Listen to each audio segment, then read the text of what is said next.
Hello everybody. Today's lesson is for March the 31st, and if you haven't already, you should be reading pages 294 to 297. We are going to be talking about the dominant nation of Asia. So that is page 294 to 297. If you haven't done that, go ahead and pause this video and take a moment and read it so that you can understand a little bit of what our discussion will be. Pause. Just kidding.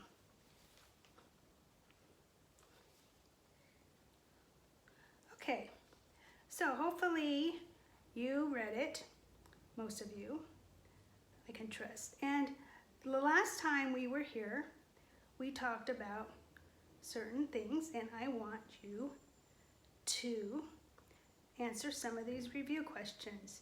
Remember, we were talking about India and the trade and the charter. And so some questions from yesterday, or what we discussed, is what country did Britain defeat to keep their control over India? Well, if you said France, you would be correct. What battle was a turning point and broke France's strength in India?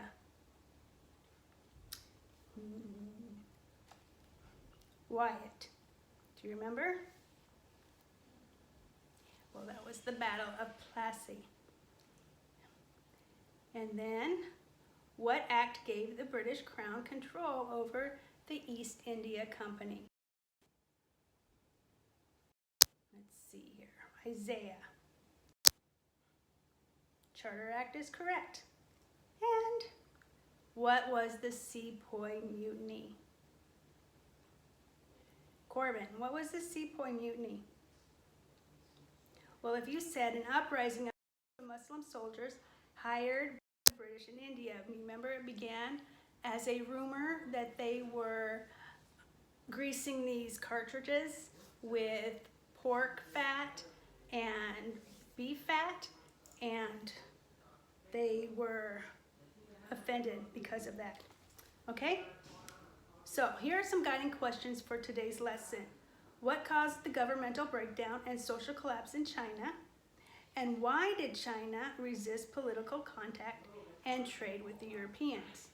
Some vocabulary words that you're going to recognize today, or if you haven't, if you read it, you will notice some of these words. The Opium Wars, Hong Ji Quan, Taiping Rebellion, the Boxer Rebellion, Guangzhou, Empress Dowager, Zuchi, that was her name, and the 100 Days Reform. Okay, and that's actually Yongzhou, sorry. And then Emperor Dowager. So remember in chapter 11, we were talking about the different dynasties in China, and we talked about the Manchu dynasty. The Manchu dynasty happened in 1644, and it was also the Qing dynasty, Q-U-I-N, but it's pronounced Qing. So this is the dynasty that weakened and brought China under European and Asian domination. One of the things that we remember is the Manchus tried to keep China from having any contact with the West through trade. China closed all but one or two ports to Western trade during the 18th century. And so one of the things that Britain was trying to trade, and they were doing this with the government officials, was taking this, what you called opium. Opium was from poppy seeds, and it was very addicting. So they would trade it with these Chinese people, the government, and they were able to have some control. Well, the Chinese people were getting addicted, and they were getting sick, and they didn't want it anymore, and they tried to push it back and not trade it. But Britain was dominant and made them do this, and so it caused a lot of problems. The British government intervened on behalf of the merchants wanting this trade thing, and of course became directly involved in the opium trade. Now, because of this, it was a result of war. The Chinese people wanted to bring an end to it. The government, the British government wanted to push it more. So the Opium War was a result of mounting tensions between British merchants who wanted to continue the opium trade and the Chinese government efforts to bring it to an end. Chinese people knew that it was affecting their people, and they weren't able to do a lot of things because they were so addicted, and it was like a drug. It kept them in bondage. British people knew this, and they didn't want to take it back. So some of the these people that wanted to fight, the regular people, the Chinese people, were upset with the Qing dynasty. They rejected it. They thought that it was poor government because it wasn't taking care of its own people.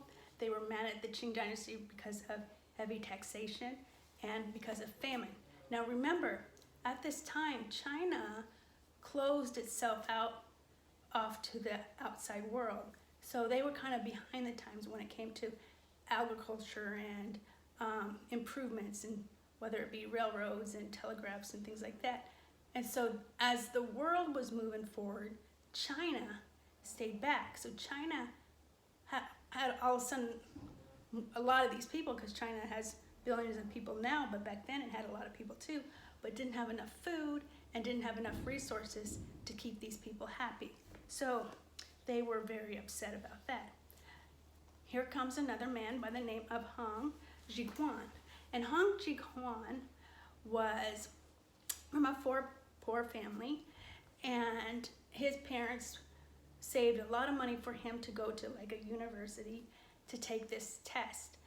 He took this test. It was an imperialism test, kind of like, I don't know, that was their big test there. I don't know if it was like a lawyer thing or to get into college or to get a degree or whatever, but he failed it 4 times.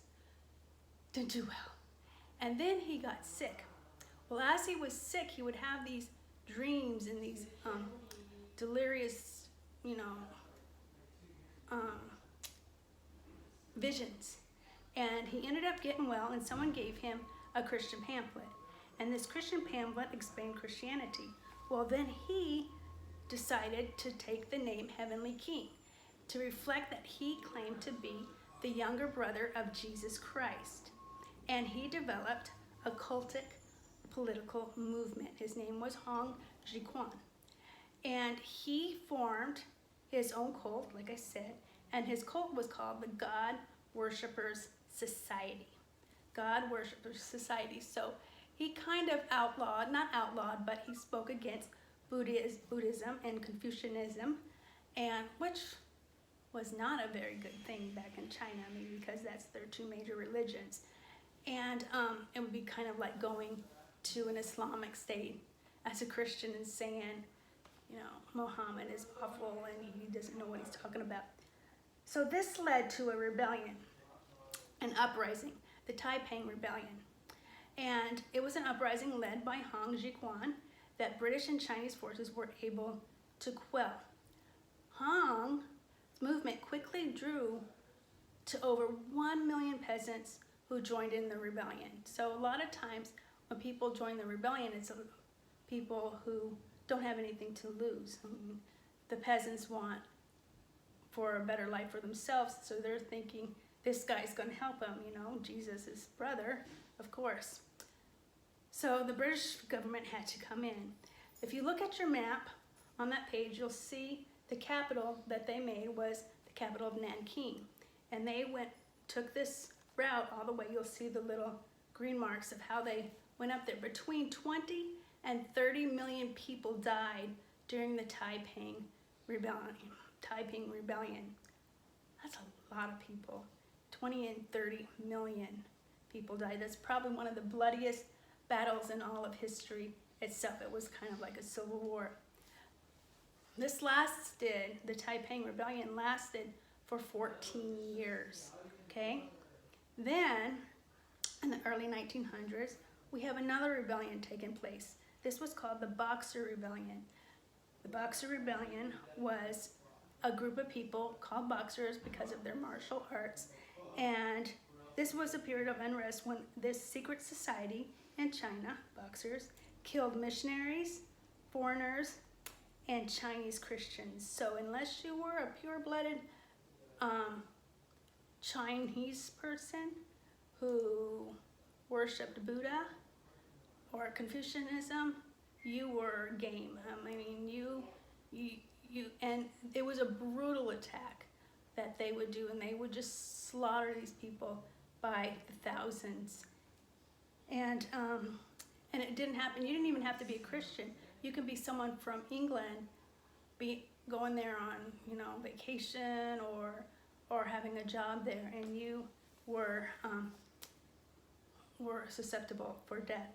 In the early months of 1900, the Boxers began killing missionaries and other foreigners in northern China. So they were trying to get these missionaries out of China for safety. And there was a lot of missionaries that died. And tomorrow we'll talk a little bit about missionaries. Speaking of, I did put 2 extra videos for you to watch from YouTube.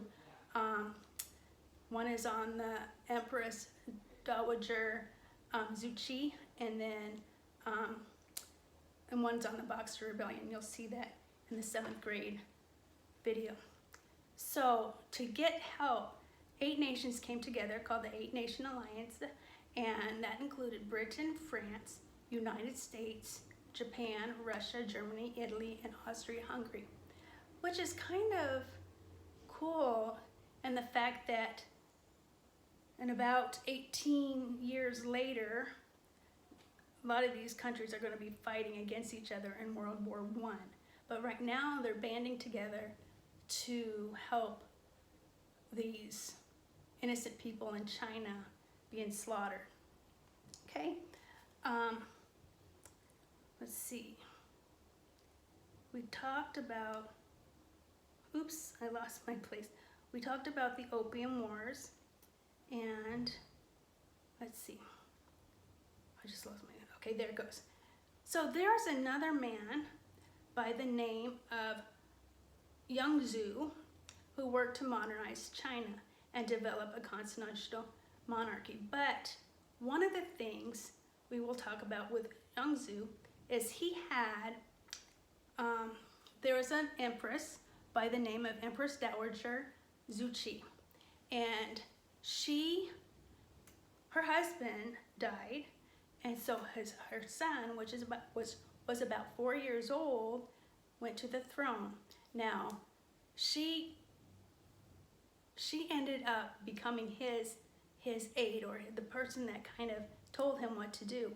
However, an empress or a woman wasn't allowed to rule, so what she had to do was behind a curtain. So there would be a throne, and there'd be a curtain, and she would be behind the curtain with, you know, her aide, and they got rid of all the other men. You know, she somehow became the most important. She wanted to rule, so she ruled kind of in his stead, telling him what to do because he wanted to listen to Mama. Well, that was until he got to be 18, and she had to step back because he was an official adult and he could rule on himself. However, that only lasted 2 years because he died at the age of 20 of smallpox. So she hurried up and grabbed her nephew, adopted her nephew, who was not quite 3, and put him on the throne, establishing her authority again for this kid. And his name was Yang Zhu. And he grew up, you know, she would tell him what to do, but he grew up wanting to have his own agendas and his own ideas. One of the things with Zuchi, Empress Zuchi, is she was very shrewd and she wasn't very kind, and she supported the Boxer Rebellion, but that kind of blew up in her face when Britain and all these other countries came in to help, so she kind of backed up. But one of the things that she did was she wanted to try to help modernize China a little bit better, so she outlawed foot binding. That's when they would tie these little feet together so that the little Chinese girls could walk like this, and then she brought in the first telegraph system in China, and then opened up railroads. But Yang Zhu worked to modernize China. Remember, we said that it was behind the times and developed a constitutional monarchy. The difference between an absolute monarchy and a constitutional monarchy is an absolute monarchy is when they have absolute control. But a constitutional monarchy, they have rule, but they have to abide by Constitution. And so that way, they're accountable to somebody else. So the 100-day reform began by Yang Zhu with the goal of implementing sweeping political, legal, and social changes in China. And some of his goals was to reform the traditional exam system. Remember, we talked about Hong and how he failed it 4 times, so he wanted to change that, probably make it a lot easier. And then he wanted to eliminate redundant government positions, the same kind of positions for different things. He wanted to develop a modern education system. He wanted to transform the government from an absolute monarchy to a constitutional monarchy. I already said that. He wanted to apply principles of capitalism to strengthen the economy and modernize manufacturing. However, his auntie, Zhu Qi, didn't like the idea of 100 years or reform. She didn't take to it. So she kind of put him on house arrest, made him go home and be punishment so that she can take over herself. But he ended up dying mysteriously at a young age. He was only 37 when he died. It wasn't until 2009, that was a long time, so 2009, they kind of dug him back up, and through skin samples, they found out through testing that he died of arsenic poisoning. Did Aunt Zhu Qi do it? We don't know, because only 22 hours later, she ends up dying herself. So that's a mystery that's still unknown today. So let's look at the big picture, what we've learned today, and what you need to take with you of this lesson. First of all, we talked about the Opium Wars. They were fought between Britain and China because of mounting tensions over trade. And then we talked about Hong Jiquan beliefs igniting the Taiping Rebellion. And we talked about the Boxer Rebellion, again with a desire to expel foreign nations and Christians from China. And one last thing we talked about was Emperor Yang Zhu started the 100 Days Reform in China, but was imprisoned by the Empress Dowager Zhu Qi. A nice auntie. So that's all for today. I hope you guys are doing well, and I miss you. I miss seeing all of you. I miss talking to you. I miss telling you to pick up the things off my room. Just the little things. I really do, and I hope you guys are doing well, and that you're staying healthy. We are here. It's kind of crazy that I haven't left the house for 3 weeks other than go to the bank one time. Mrs. Craig won't allow me to leave because I'm very susceptible. I'm high risk with my lung disease, so. But so far, everybody's healthy here. I hope you guys are healthy too. I love you, and I hope you have a great day.